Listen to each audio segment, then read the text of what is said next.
Hello friends, आज हम सीखेंगे त्रिकोणमितीय अनुपात के मान निकालने कि इनके मान कैसे निकाले जाते हैं। जैसे कि आपको पता है त्रिकोणमितीय अनुपात जो होते हैं हमारे 6 होते हैं। कौन कौन से? साइन, कोस, टैन, कोट, सेक और कोसेक। ठीक है, इनके अंदर हमें मान पूछने के लिए मिलते हैं। जैसे हमें पूछ लिया कोट 60 का मान कितना होगा, या सेक 60 का मान कितना होगा, या साइन 45 का। इस प्रकार से हमें कोई भी इनके मान पूछने के लिए दे देते हैं। तो इसको ये सारणी जो हम खुद बनाना सीखेंगे, ये सारणी हम खुद बनाना सीखेंगे। हमें क्या है, ये वाली सारणी अक्सर जो हमारे गणित हैं उनमें कहीं ना कहीं देखने को मिल जाती है, लिखी हुई हमें हर जगह मिलती है। तो अब हमें इसे रटना नहीं है, बनाना सीखना है।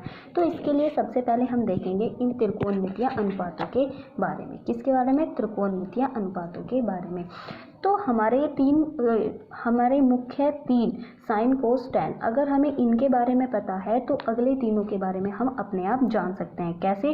क्योंकि जो हमारा साइन है वो कोसेक का उल्टा होता है, जो कोस है वो सेक का उल्टा होता है, और टैन जो है वो कोट का उल्टा होता है। तो कोट टैन का होगा, सेक कोस का होगा और कोसेक साइन का होगा।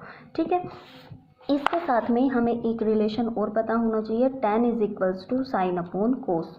तो अगर tan is equals to sine upon cos है और कोट हमारा tan का उल्टा होता है, तो यानी कि जो कोट का मान होगा वो होगा cot theta is equals to cos upon sine. ठीक है, तो इसके साथ में अब हम देखते हैं कि हम इस टेबल को अपनी कैसे पूरा कर सकते हैं। तो इसके लिए हमें देखना है कि इसके लिए बहुत छोटी सी ट्रिक है। कौन सी? देखते हैं।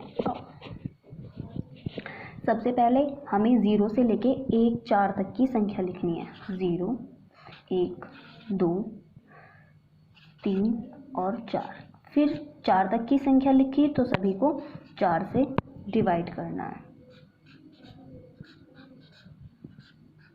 और सभी का अंडर रूट यानी कि वर्गमूल लेना है।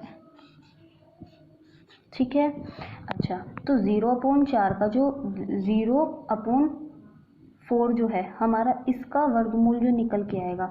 अब हम किसी संख्या को 0 से भाग दे रहे हैं तो हमारा जो भागफल आता है हमेशा 0 आता है।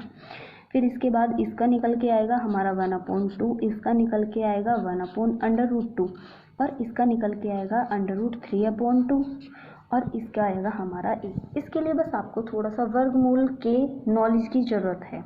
कोस में क्या करना है? कोस में कुछ नहीं करना है, बस ये जो लाइन लिखी है इसे पकड़ के अब बस ऐसे कर दो, घुमा दो, आ जाओ यहाँ पे।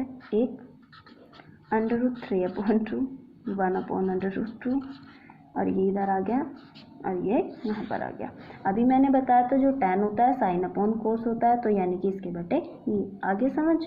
तो 0 को 1 से भाग देंगे तो 0, इसको इससे भाग देंगे तो 1/√3, इसको इससे भाग देंगे तो 1, इसको इससे भाग देंगे तो √3। और जब हम किसी संख्या को 0 से भाग देते हैं तो आता है हमारा हमेशा इनफाइनाइट, जो कि हमारी परिमेय वाली संख्या में मैंने बताया हुआ भी है, परिमेय संख्या की जो वीडियो है। चलो तो देखते हैं कोट का मान। अभी बताया था, बस इसको क्या करना है? अपोजिट करना है। तो इसे यहाँ पे ले आओ, √3 √1 1/√3 और ये 0। ठीक है, सेक क्या था? 1/कोस। तो इसको अब 1 से भाग करते चले जाओ, 1/1 ये 1/ये हो जाएगा 2, मतलब अपोजिट हो जाएगा इसका। ये √2 हो जाएगा और ये 2 और ये कितना होगा? अब आप बताओ क्या होगा? अभी बताया है कि अगर हम किसी संख्या को 0 से भाग देंगे, तो कितना होगा? इनफाइनाइट। तो ये इधर आ जाएगा इनफाइनाइट, फिर ये अपोजिट, फिर ये यहाँ पे बीच में है ये इसका इधर और ये यहाँ पे। तो इस तरीके से हम अपनी टेबल को पूरा कर सकते हैं बहुत ही इजी वे में। बस थोड़ा सा आपको वर्गमूल का यहाँ पे ध्यान होना चाहिए। Thank you.